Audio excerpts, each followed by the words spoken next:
Hello and welcome, my name is James Simon with Trinity Animation. In part 2 I used the Z-poser to manipulate all the different subtools without having to merge the mesh together. I developed those secondary details a bit more and did a bit of painting. I talked about Z-remesher, insert mesh brushes, the importance of using subtools, and developing a well-designed stock model library. So the first thing I'm doing here is setting up a mouth bag to connect with the gums. I want something that can be manipulated independently of the main mesh. I'm masking out the mouth using the lasso mask tool, then converting the masked section into a new polygroup. Then I hide the main mesh by selecting the mouth polygroup with Ctrl-Shift-Click. I then click Auto Group when just the mouth bag is visible. Auto Group will ignore the hidden polygroups and unify all connected faces as one polygroup for easy selection. I then select my mouth polygroup, hide it, perform split from hidden, then undo to recover the split mesh on the main subtool. I want to do this so that I don't get any problems when dynameshing. Dynamesh can be a bit tricky when closing open geometry. It would prefer to close the gap between the upper and lower lips rather than the interior of the mouth. I move to the new mesh and add some color. Then I begin manipulating it into place. Let's talk about polygroups for a bit. Polygroups are sort of unique to ZBrush. They let you sort topology based on assigned groups. Really useful buttons to work with the polygroups are the Auto Group button in the Polygroup submenu under Tools, the Group Mask button in the same subtool, and the From Polypaint button. So at this point I've made a bunch of different subtools and I'm sort of lamenting at past James for not naming them well. You can see that I'm having to flip through and try to find the one that I'm looking for. I then go through and name them correctly. It's a really good idea to do this while you're sculpting, but it's really easy to get lost in the art and just keep adding in subtool after subtool. Alright, now for the feathers. Earlier I had subdivided them, but I ended up switching to dynamic subdivision instead.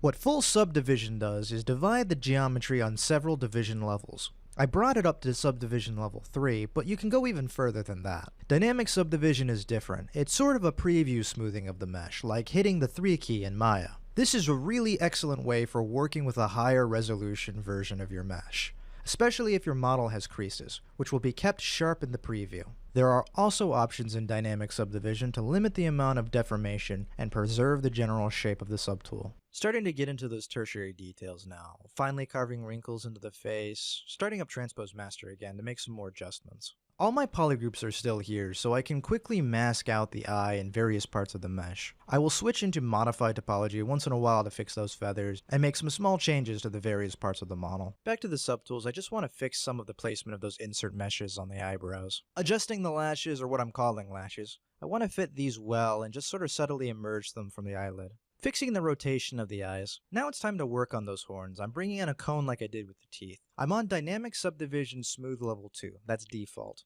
Just trying to get a good curve to these models. Okay, now I'm fixing some of the feathers. I mean, you really have to love what you do and play with your model till it develops into something really exciting. I'm dynameshing at a really high resolution, so the clay polish is only really refining the polys a very little bit, but it looks nice and clean. Doing a little eyeshadow, now bringing in those forehead horns a bit. And here I'm using mirror and weld to get a symmetrical spine for the topmost one. Copying that down and inserting a cube with my Macaroni Basic brush. That's a custom insert mesh brush that I made with basic shapes in it. I flatten that cube down and mirror and weld it at an angle to get a nice knife-like edge. I've manipulated it into a wavy form and carved some grooves into it. Now I've grouped it together, duplicated it by control dragging in Gizmo 3D mode, and scaled them down a bit to form the side sails. Our good friend Move Topology brush is being used to quickly put those spines into place. A few more adjustments to the face. I want the lip a bit more indented and almost a sharky shape to the nose. Really just honing in the angles of the muzzle and adding wrinkly scales to it. Kind of like alligator leather, somewhere in between. You can see me going between dynamic and dynamic off to see what the actual topology looks like on the horn. And using clay buildup ever so lightly just to form a little bit of fur on the neck. I'm trying to angle those strokes into little V's and thinking about the directionality of how I want the fur to lay on the model. Just digging in with my dam standard to outline the indentation of neck muscle groups, and using move and clay buildup to get the shape correct. These kinds of details add to the realism of your piece and makes it much more impressive. For this last bit, I did a forward history time-lapse of 3 of the subtools. At some point, I may develop a video talking about how that is done, but for now I'll explain what I'm doing on the model. So I played around with the materials and color for a while, found one that I think worked well for the design. I'm just trying to get a sense of the color, not necessarily trying to match it one for one with the concept.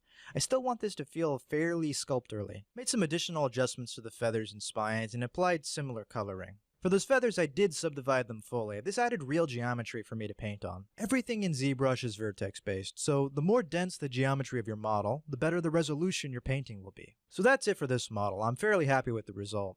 If this video was entertaining or helpful, please give it a like, it does help out.